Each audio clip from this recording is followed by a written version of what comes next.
It's NFL Sunday, the halftime show. Welcome in. It's Eric Thomas and myself, Matthew Ross, Stefano Micella, helping us out as we dissect 10-7, the halftime score between the Bengals and the Chargers. A bizarre end to the first half. Had all three of us here in the studio scratching our heads collectively, individually, and scouring the Twitter feeds to see what other people were saying as well.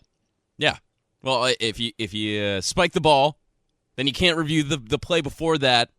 Jeff Triplett, I don't know. I've seen articles posted as well. How the heck is he allowed to call or officiate, be the head official of a playoff game? I don't know. But you're seeing it once again, and yes, it all worked out. Yes, the Cincinnati Bengals get the field goal, but imagine if that was the other end. Imagine if this was the end of the game.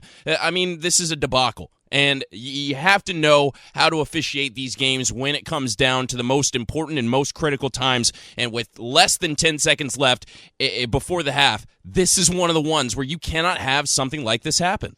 So a completion goes to the sideline to Jermaine Gresham, the tight end. And the right call was made in terms of forward progress. They didn't stop the clock. So with about 9 seconds remaining, he's forced out of bounds. The clock starts to tick. Dalton rushes everybody up, spikes the ball. And you think at that point, there's 2 seconds remaining.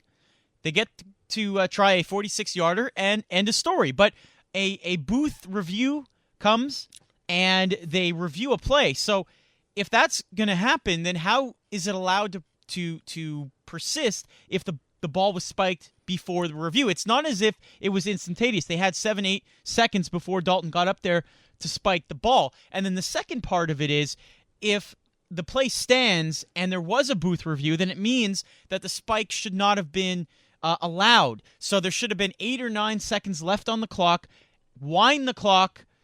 Let's play that way. So it would allow, obviously, Dalton would have to go and spike the ball once again, or maybe he just calls another play at the line. Either way, if the ball was spiked, there shouldn't have been 2 seconds and a clock stopped when they resume play. Also, think about it like this. If the San Diego Chargers have a timeout in their back pocket, you're gonna take a timeout freeze there, the kicker, and sure. You're gonna freeze the kicker, and you maybe allow yourself a couple extra seconds for potentially a kickoff return. You never know. We never know what could happen in the NFL. Yep. And the other part of this is Jermaine Gresham and the rest of the Cincinnati Bengals thought that the clock had stopped, thought that he had done enough to get out of bounds, because you even saw it, Andy Dalton trying to rush them back to the line and tell them the clock is ticking. We got to go, guys. We got to spike this ball. A lot of them were not set up, and Jermaine Gresham even was on the ground and looking around and finally figured it out with 2 seconds left on the clock, but lucky for the Bengals. The interesting thing about that play, the Gresham play, it was an out pattern on the sidelines. He gets hit by the DB, and he steps out of bounds on his own volition. Almost looked like he was trying to make it look like he was pushed out. He wasn't. He steps out of bounds, and then when he hits the ground, the ball falls out. And on the television, they were showing the replay of the 2010 game between the Bears and the Lions, and Calvin Johnson in that infamous non-touchdown catch call where he catches it with one hand, drops the ball when he hits the ground. The reason that didn't come into play here is because with the forward progress rule, that's when the play stops. And so it was a catch up until that point. It didn't matter what Gresham did out of bounds when the ball came loose. I agree. And now I don't know what happens. Now in this game, you know what I mean? It's one of those things where the San Diego Chargers, they had all the momentum and a couple of big plays that we haven't even mentioned in that half. That's right. The Giovanni Bernard fumble. Inside the 5. Yeah, they're making their way down. Marvin Jones with a huge catch. A.J. Green 48-yarder. has been pretty much nowhere today. 1 reception for 9 yards. He's definitely going to have to step his game up over the course of the second half. But man, San Diego, this is what I like and what I don't like about sports sometimes. San Diego did everything right. We mentioned it with the Falcons a couple of weeks ago, and I know we're not talking about a playoff team there, but if you do everything right in the game and then one little thing does not go your way, well, that could be the end of it. If they lose by 1 point here, you could look back to this field goal and say maybe not. Maybe the Bengals don't even realize that they don't have time on the clock.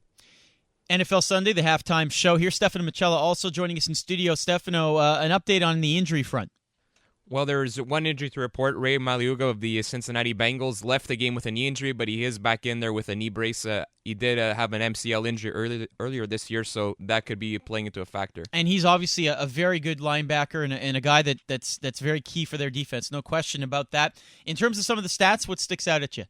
Well, the Cincinnati Bengals, obviously, they seemed like they finally had a slow start, and then they finally got back into the game later on. I mean, Andy Dalton finishes the half 12 of 17, 164 yards and the touchdown pass.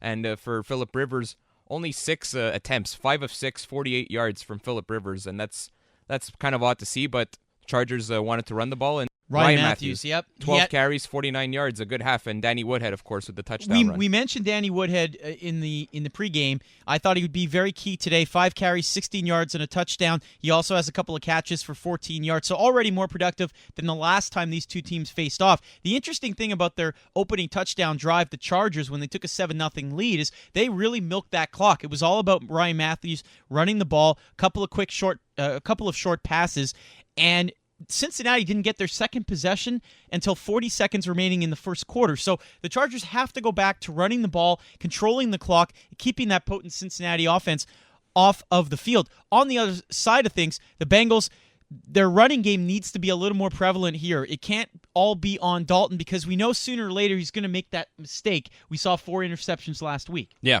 and it's clear just looking up and down at the stats what the game plan is. You mentioned it, the San Diego Chargers are just trying to hold on to the football for as long as they can, and they had success doing that, but not so much in the second quarter. And once the Cincinnati Bengals got the ball, it was pretty much the same for them. I mean, you're going to allow Andy Dalton to throw his passes, but 15 rushes combined for the entire team as far as Cincinnati is concerned, and a pretty much even 14 and a half minutes for the San Diego Chargers and 15 and a half minutes for the Cincinnati Bengals. But like I mentioned, it's clear on the other side as well. Phillip Rivers, 5 of 6. Those are good numbers, but only 6 passing attempts in the first half versus 20 rushing attempts for the San Diego Chargers, 12 by Matthews, 5 by Danny Woodhead. And they're having great games on the ground, a combined 65 rushing yards for those two. But I think you're going to have to see more of the Phillip Rivers in the second half if the San Diego Chargers have any hope. He's got to air that ball out, and you got to look for Keenan Allen, who has zero catches on the day. So Keenan Allen's been their biggest threat down the field the entire season, and he is not